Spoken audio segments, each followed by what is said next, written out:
Wisdom, the final frontier to true knowledge.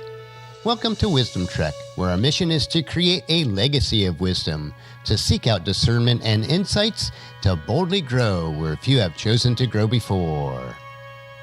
Hello, my friend. I am Guthrie Chamberlain, your captain on our journey to increase wisdom and create a living legacy.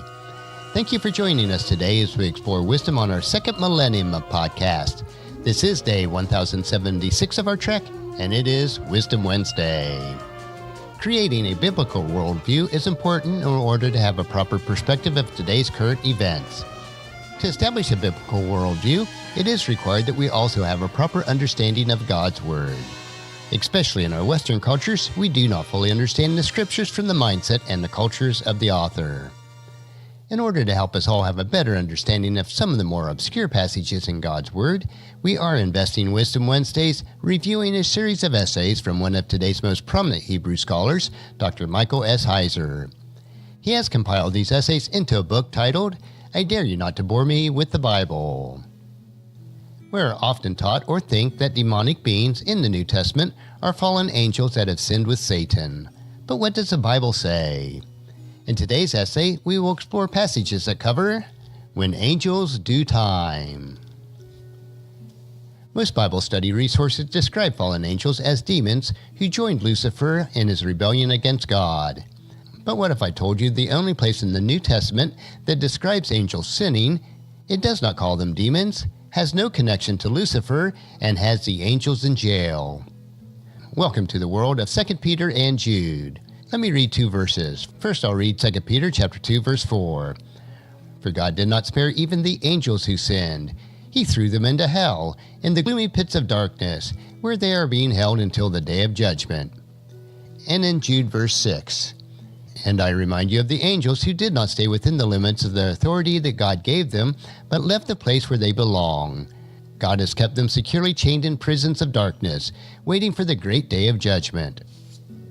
So we see that 2 Peter chapter 2 verse 4 and Jude verse 6 are nearly identical in their description of the angels doing time.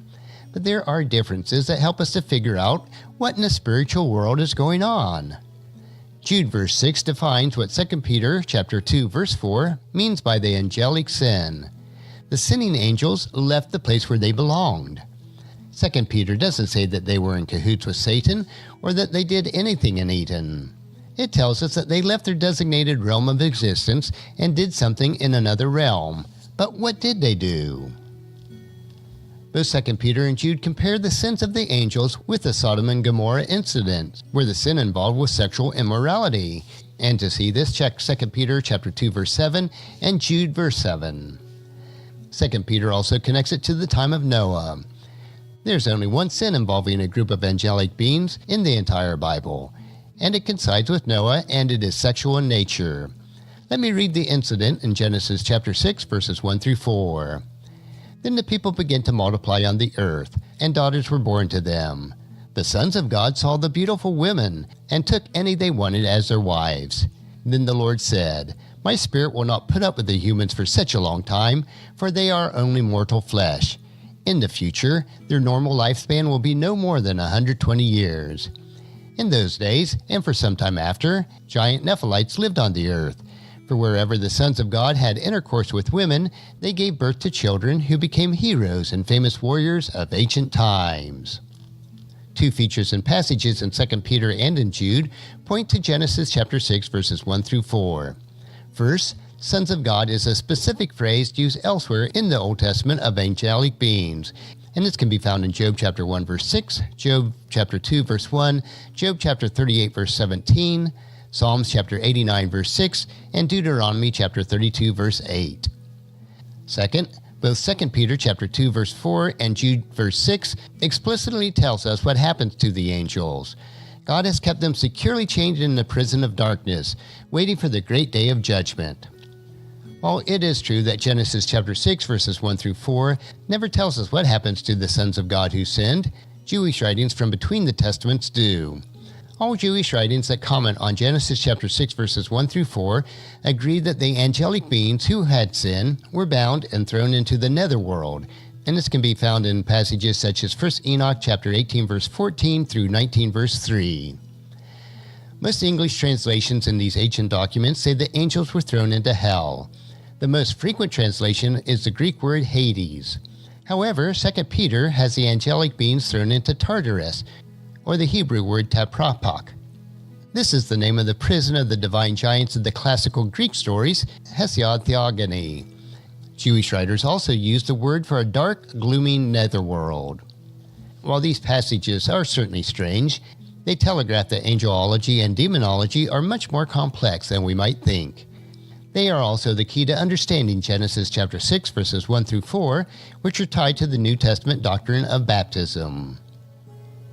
And that will conclude our essay for this week.